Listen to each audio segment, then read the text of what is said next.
we've compared data using histograms, and now we're going to compare data using box and whisker plots.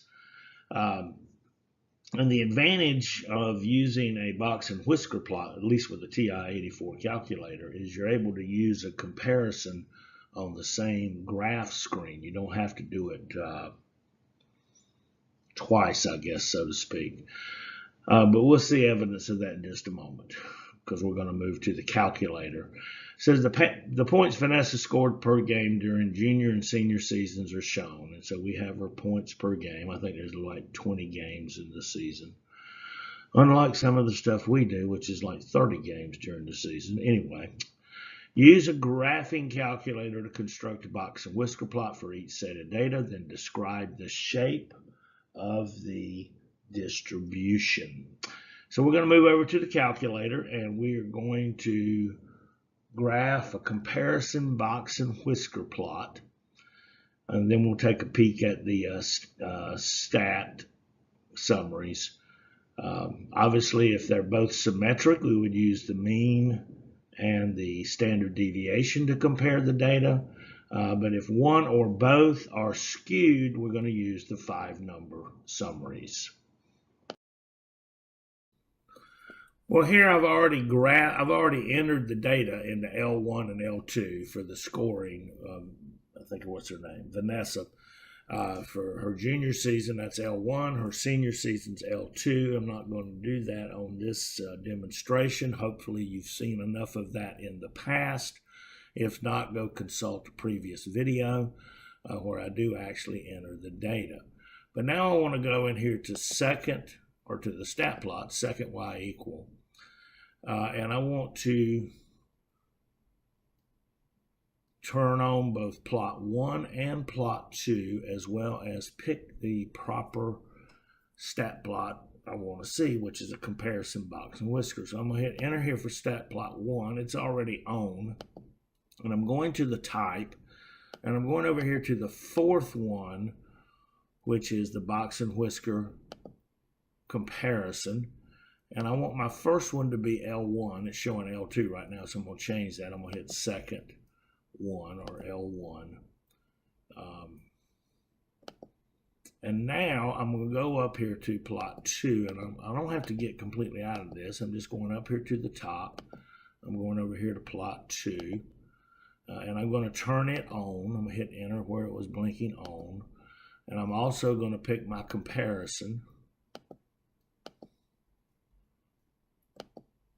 And for my list, I want this one to pick up on L2. So I'm going to hit second 2 or L2, and it's going to show up in red. Let's see. Well, I'm going to start just by using Zoom Stat. I may go in and make a little bit of adjustment into it. All right, well there, and that's probably good enough. I can see that and of course, the next part of this would be to describe the shape of each distribution. Well, in her junior season, which is the blue, well, it looks pretty symmetric. But when I look at her senior season, it is negatively skewed.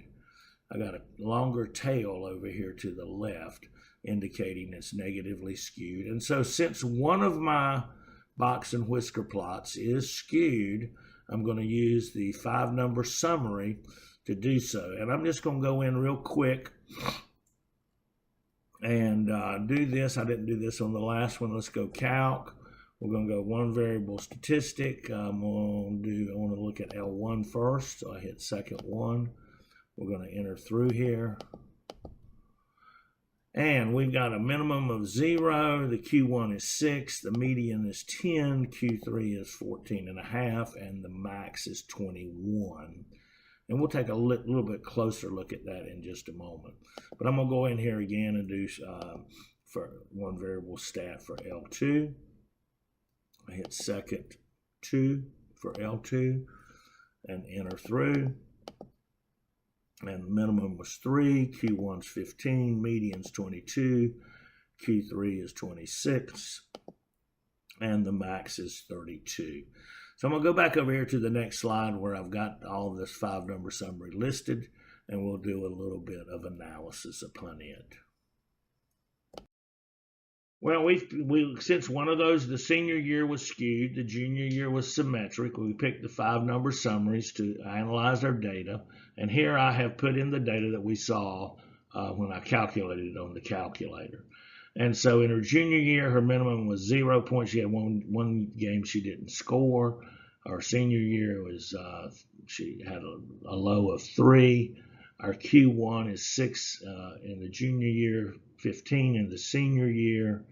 Her median was 10 in the junior year, 22 in the senior year. Q3 was 14.5 junior year. Q3 is 26 in the senior year, and the max was 21 junior year. Max is 32 in the senior year. And just notice right here, I think this is interesting in this, that her maximum scoring output in her junior year was 21 points, and that her median is actually higher than that in her senior year. So without question, by every measure, she scored more points in her senior year. She had a good senior year. All right, there we go. We've done a comparison using Box and Whisker plots, TI-84 calculator.